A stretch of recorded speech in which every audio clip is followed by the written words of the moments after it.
ಅಂತಾರಾಷ್ಟ್ರೀಯ ಮಟ್ಟಕ್ಕೆ ಹೋಗ್ತಾ ಇದೆ. ನಾವು ಯಾರನ್ನು ತೊಂದರೆ ಕೊಡಬೇಕು ಅನ್ನೋದಕ್ಕಿಂತ ಹೆಚ್ಚಾಗಿ ಇಷ್ಟು ಒಳ್ಳೆ ನಗರ, ಇಷ್ಟೊಂದು ಸಾಮರಸ್ಯದ ಜೀವನವನ್ನ ಸಾಗಿಸ್ತಕ್ಕಂಥ ಬಡಾವಣೆ ಯಾವ್ದಾದ್ರು ಇದ್ರೆ ಅದು ಪಾದರಾಯಪುರ, ವಿಜಯನಗರ ಈ ಭಾಗ ಅನ್ನೋದನ್ನ ನಾನು ತುಂಬಾ ಸಂತೋಷ ಇಷ್ಟಪಡ್ತೀನಿ. 3 ಬಾರಿ ನಾನು ಶಾಸಕನಾಗಿದ್ದೆ. ನಾನಾದ್ಮೇಲೆ ಜಮೀರ್ ಅಹಮದ್ ಅವ್ರು ಬಂದು 4 ಬಾರಿನೋ ಏನೋ ಅದು ನಮ್ಮಲ್ಲಿ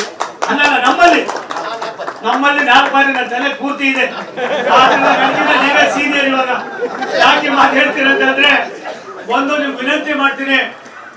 ಈ ರಸ್ತೆ ಇವತ್ತೇನ್ ಮಾಡಿದೀವಿ, ನಾನೊಂದ್ಸಾರಿ ಬಂದು ನೋಡಿದೆ, ಜಮೀರ್ ಅವ್ರು ಕೇಳಿದೆ, ಅಣ್ಣ ಇದೇನಾದ್ರು ಮಾಡ್ಬೇಕಲ್ಲ ಅಣ್ಣ, ನೀವೇನ್ ಬೇಕಾದ್ರು ಮಾಡಿ ಸೋಮಣ್ಣ, ನೀವೇನ್ ಬೇಕಾದ್ರು ಮಾಡಿ. ಅವ್ರು ಏನಿಲ್ಲ, ಅಭಿವೃದ್ಧಿ ಅಂದ್ರೆ ಆಕಾಶದಲ್ಲಿರೋ ಸೂರ್ಯಾಚರಣೆ ಇಟ್ಕೊಬತ್ತೀನಿ ಅಂತ. ನಮ್ಮ PC ಮೋಹನ್ ಅವರು ಆಡು ಮುಟ್ಟದ ಸೊಪ್ಪಿಲ್ಲ ಅನ್ನುವ ಹಾಗೆ ಒಬ್ಬ ಅಜಾತ ಶತ್ರು. ಯಾವುದೇ ಕಾರಣಕ್ಕೆ 30% ಅಲ್ಪಸಂಖ್ಯಾತರು ಇರ್ತಕ್ಕಂಥ ಲೋಕಸಭಾ ಕ್ಷೇತ್ರ ಕರ್ನಾಟಕದಲ್ಲಿ ಇದ್ರೆ ಅದು ಸನ್ಮಾನ್ಯ PC ಮೋಹನ್ ಅವರ ಕ್ಷೇತ್ರ ಅಲ್ಲಪ್ಪ. ಒಂದು ದಿನವೂ ಕೂಡ ನಾನಾಗ್ಲಿ, ಜಮೀರ್ ಅಹಮದ್ ಅವರಾಗ್ಲಿ, PC ಮೋಹನ್ ಆಗ್ಲಿ ನಾವೆಂದೂ ಕೂಡ ಬೇಸರಿಕೆ ಮಾಡ್ಕೊಂಡವ್ರಲ್ಲ. ಸಣ್ಣ ಪುಟ್ಟ ಆಗ್ತಕ್ಕಂಥ ಅಲ್ಲಲ್ಲೇ ಮಾಡಿ ಮುಂದಿನ ಪೀಳಿಗೆಗೆ ಈ ದೇಶದ ಇತಿಹಾಸವನ್ನ ನಾವು ತೋರಿಸಬೇಕಾಗಿದೆ, ತಿಳಿಸಬೇಕಾಗಿದೆ.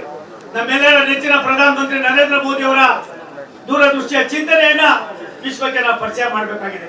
ಆ ನಿಟ್ಟಿನಲ್ಲಿ ಒಟ್ಟಾಗಿ ಕೆಲಸ ಮಾಡೋಣ. ಇವತ್ತೇನಿಲ್ಲ, ಒಂದು 8 ಕೋಟಿ ಎಷ್ಟಪ್ಪ ಇದು ಖರ್ಚಾಗಿರೋದು, 14 ಕೋಟಿ ನಾವು ಖರ್ಚು ಮಾಡಿದ್ದೀವಿ ಭಾರತ ಸರ್ಕಾರ. ನಾನು ಹೋದ್ಸಾರಿ ಬಂದಾಗ ನನ್ನ ಸ್ನೇಹಿತ ಇರ್ಲಿಲ್ಲ, PC ಮೋಹನ್ ಅವರು ಇರ್ಲಿಲ್ಲ. ಅವತ್ತು ಹೇಳಿದ್ರೆ ಈ ರೋಡ್ ವೈಟ್ ಕ್ಲಾಸ ಮಾಡ್ಬೇಕು ಅಂತ ನಮ್ಮ ಅಧಿಕಾರಿಗಳು ಮತ್ತೆ ಎಲ್ಲ ಸೇರಿ ಚೆನ್ನಾಗಿ ಮಾಡಿದ್ದೀರಿ. ಯಾರಿದ್ದಾರೆ ಗುತ್ತಿಗೆದಾರ ನಾನು ಅಭಿನಂದನೆ ಸಲ್ಲಿಸ್ತೀನಿ. ಒಂದು ಸತ್ಯ, ದೇಶ ಇದ್ರೆ ಮಾತ್ರ ನಾವು, ದೇಶದ ಇತಿಹಾಸ ಇದ್ರೆ ಮಾತ್ರ ನಾವು, ದೇಶದ ಬೆಳವಣಿಗೆಯಲ್ಲಿ ಪ್ರಾಯಶಃ ಗೋವಿಂದರಾಜನಗರ ವಿಜಯನಗರ ಕೂಡ ಸೇರ್ಪಡೆ ಆಗ್ತದೆ ಅನ್ನೋದನ್ನ ಹೇಳಿ ನಾನು ಅದಾದ್ಮೇಲೆ ಇವರಿಬ್ರು ಮಾತಾಡಿದ್ಮೇಲೆ 1-2 ನಿಮಿಷ ನಾನು ಮಾತಾಡ್ತೀನಿ. ಇದಕ್ಕೆ ಪೂರಕವಾದ ಒಂದು ಶಕ್ತಿಯನ್ನ ನಮಗೆ ಕೊಟ್ಟಂತವರು ರಾಷ್ಟ್ರದ ಪ್ರಧಾನಮಂತ್ರಿ ನರೇಂದ್ರ ಮೋದಿ ಅವರು.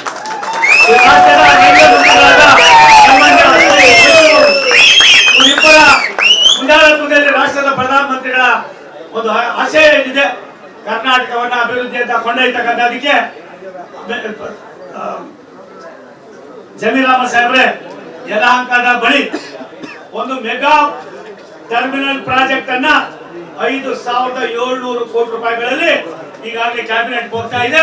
ನನಗನ್ಸುತ್ತೆ ರೈಲ್ವೆ ಇಲಾಖೆ ವಿಶ್ವದ ಭೂಪಟದಲ್ಲಿ ಕೇವಲ ದಕ್ಷಿಣ ಭಾರತ ಅಲ್ಲ, ಉತ್ತರ ಭಾರತ ಕೂಡ ಎಲ್ಲ ಒಂದ್ ಕಡೆ ನಮ್ಮನ್ನ ನೋಡಿ ಈ ರೀತಿ ಕೆಲಸ ಹೆಂಗಾಯ್ತು ಅನ್ನೋ ಮಟ್ಟಿಗೆ ಬಂದಿದೆ.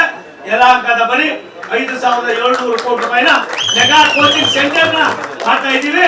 ನನಗನ್ಸುತ್ತೆ ಎಲ್ಲೇರ್ಬೇಕು ಅನ್ನೋದಕ್ಕಿಂತ ಹೆಚ್ಚಾಗಿ ನೆಮ್ಮದಿ